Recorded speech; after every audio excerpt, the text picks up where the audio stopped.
Hello everyone, welcome back to another video, or welcome if you're new.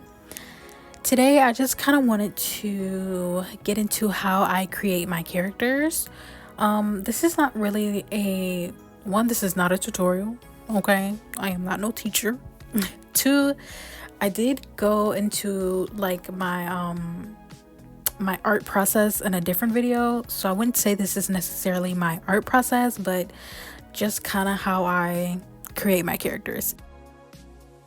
So today we are also drawing a Y2K CD player type character, and that takes me to the first point of how I create my characters is really just coming up with an idea and finding inspiration. So I was looking for something to draw, and I was just thinking, I'm like, my style is like Y2K. How can I create a character? And I really just didn't have ideas, to be honest. So I left it alone. And usually when I get ideas, they kind of just come to me. I don't really like force them out. So yeah, this one kind of just came to me. I was listening to music and I'm like, you know what? I should draw a character inspired by music, specifically a CD player, because obviously like I grew up in the Y2K era, like and I have this memory of me having a CD player, and we were on the road a lot growing up, so I always had my CD player. And Michael Jackson has been my favorite singer since I was little, and I would always play the Off the Wall album on my little CD player. That's like the CD that my parents gave me at the time. I was like 7, so I was always listening to that, and I'm like, you know what, I should just draw a character that's inspired by a CD player. I also wanted to mention that Michael Jackson is actually how I like learned to draw. In high school, in middle school too, I had a lot of assignments to draw people, and I drew him like religiously. So I just think it's funny. And then also the movie just coming out, which I did see, 20 out of 10. I just think it's funny that this is like, the timing of this is just really funny. But yeah.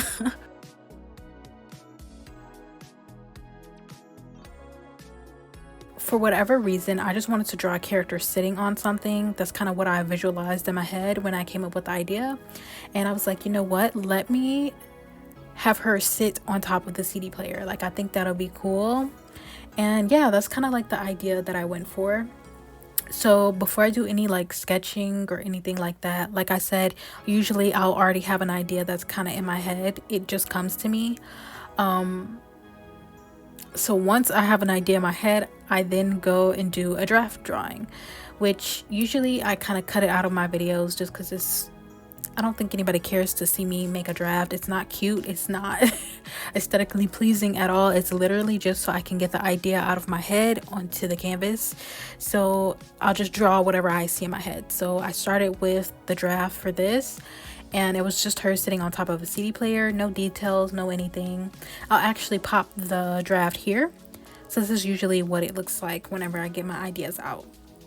And at that point, I don't have any reference photos or anything too particular.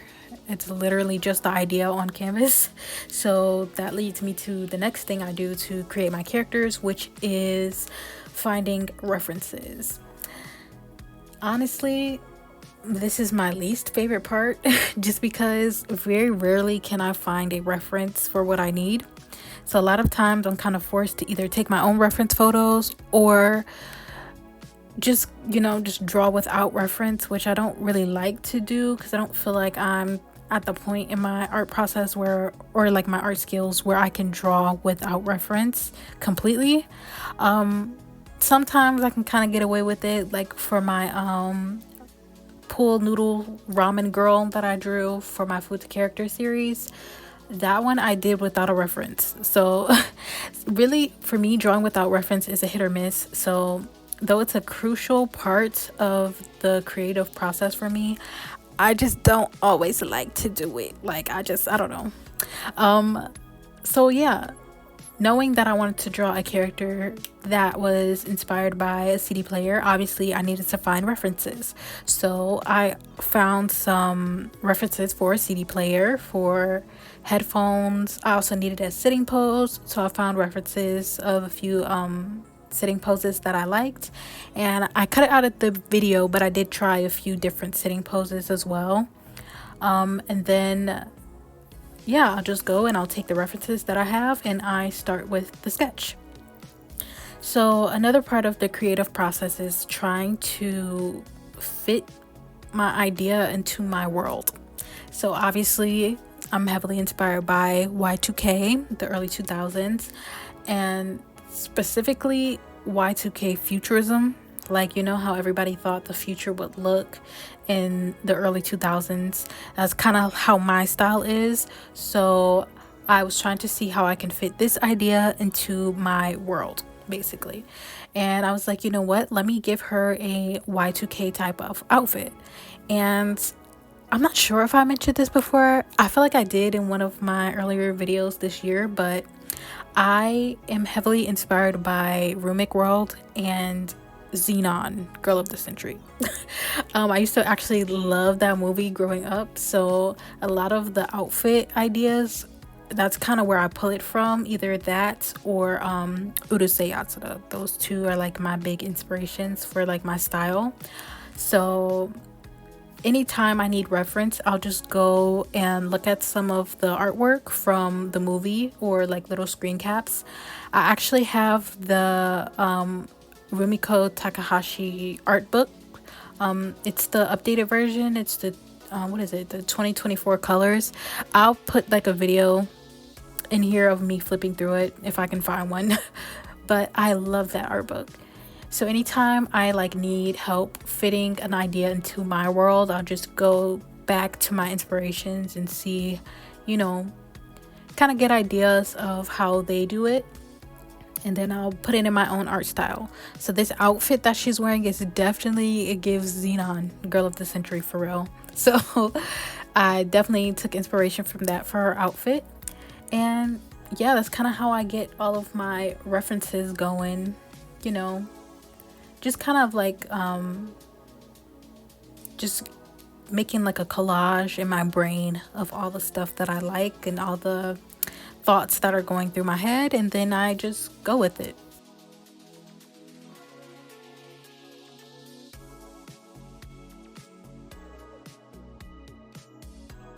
So changing my focus to the drawing for a second, you'll see me like drawing the CD player. I was trying to decide if I actually wanted to find the actual CD player that I had. I don't have it anymore. I actually like recently got rid of it, but I was trying to find a picture of it to see, do I want to actually put the actual CD player in here, or do I want to just put like any random CD player? And just to save time, I went with this reference photo here. So obviously, like whenever you're using reference, you want to be really careful with how you do it, and you don't want to copy exactly. You kind of just want to just use it for reference and take inspiration and then do your own thing. So I chose this one here, and I didn't match the headphones that came with it. I just kind of did my own thing.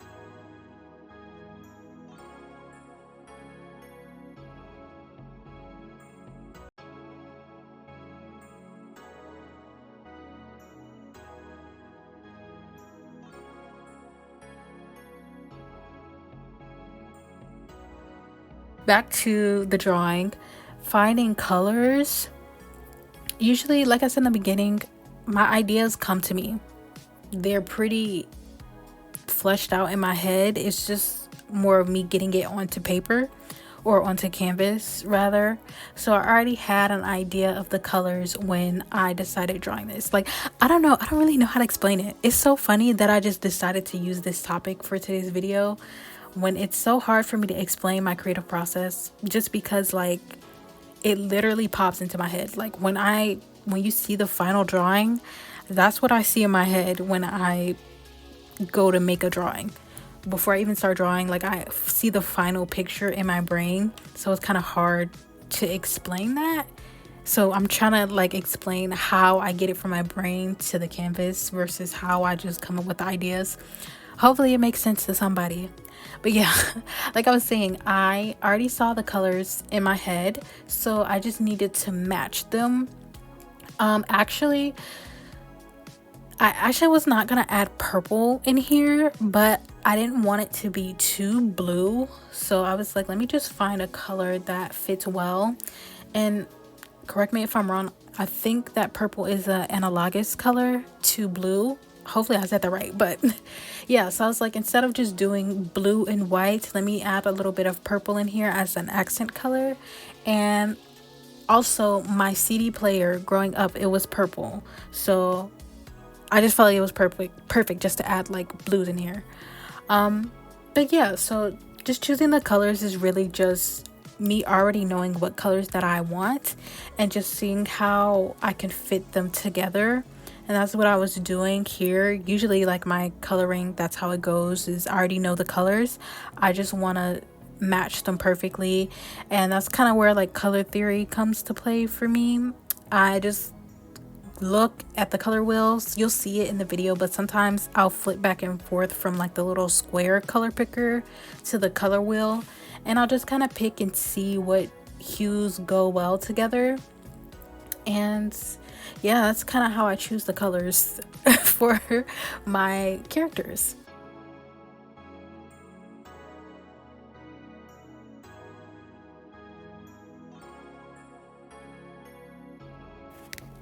I actually really enjoyed the coloring process for drawing this, especially the boots.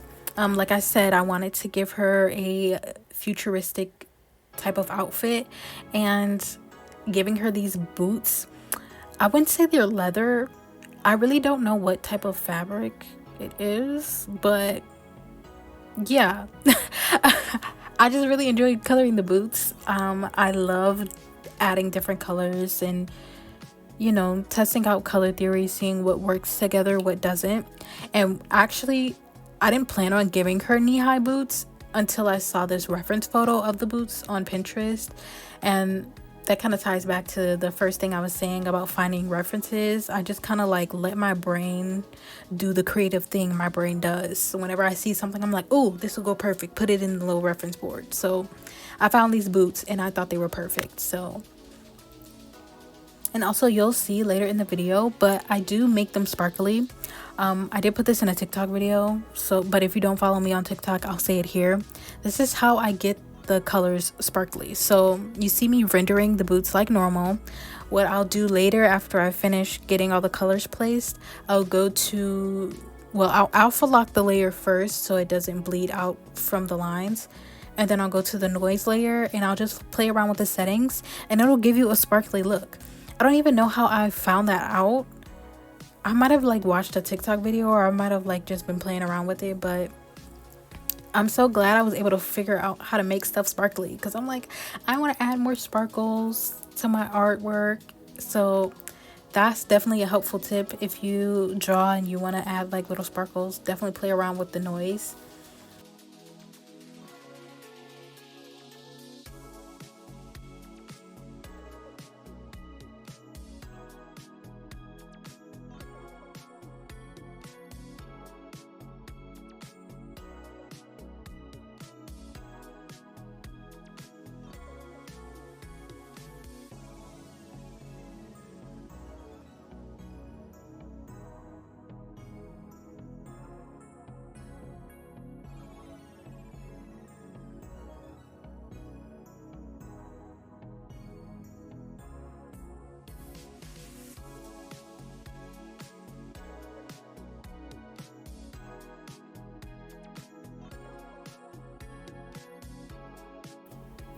I also wanted to mention how I choose a composition for my characters.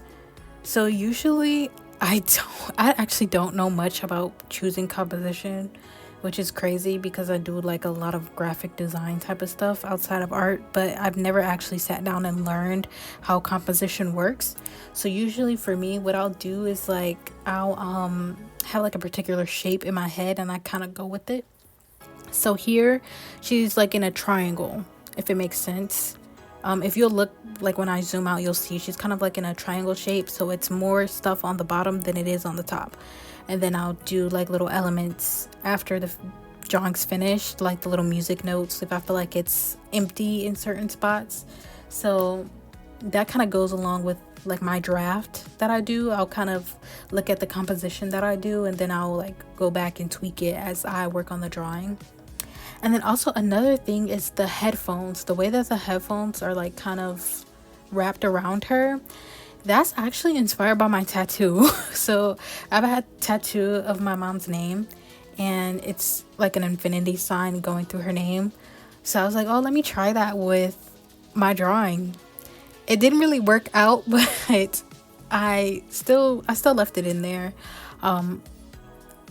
Maybe if it was like 2 cords it would work out, but it's only 1 cord, and then you have like the 2 little pieces that go into the headphones. So yeah, it just would not have made sense, but I just left it there just because I thought it was a good idea.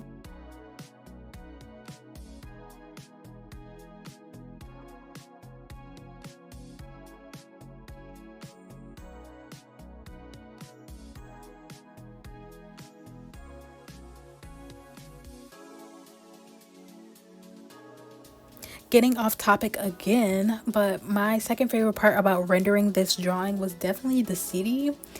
I love like placing colors and blending it. I think I mentioned that in one of my last videos. Like placing colors and color picking is my favorite part of drawing for whatever reason. So I knew when I saw the CD that I was gonna have a good time rendering this. The only thing was picking the right colors for it.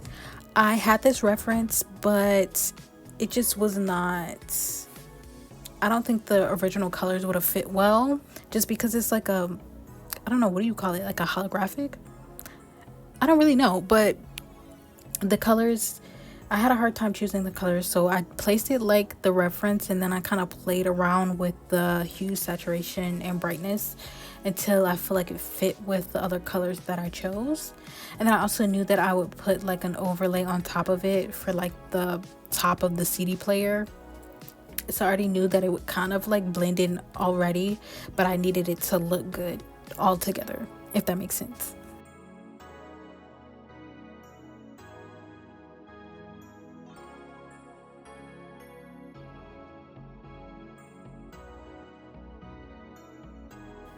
And yeah, hopefully me like explaining how I created my characters was interesting. I feel like I just word vomited. I feel like I do that every video, but this video, I don't know, I didn't really know how to structure it well, just because like the creative process is such a hard thing for me to explain, just because like, I don't know, like how do creatives explain what they do? Like that's, shout out to people who can do that, because me, I personally, I can't. It's very hard for me to explain my creative process, but you guys love to hear me talk about my art, so hopefully this is entertaining more than it is helpful. But yeah, also did want to say, like I did mention earlier what my inspirations are, and just kind of like watching movies and, you know, looking at certain creators, but definitely like experiencing life and looking at cartoons and animations, that helps me develop like my muscle for character creation. But yeah, hopefully you all enjoyed the video. I feel like it's a quicker video than all my other ones, but yeah, if you have any questions, let me know. If it's something you want to see, let me know. I've also been working on something I cannot wait to show y'all. I can't talk about it right now, but it is a project I've never gotten to work on before, so I'm really excited. I can't wait for y'all to see it. I know y'all gonna love it. But yeah, so hopefully you guys like the video. Let me know what you want to see. Make sure to follow my socials, and yeah, I'll come back at the end.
Alrighty guys, so that's pretty much it for today's video. Like I said earlier, make sure to follow me on my socials.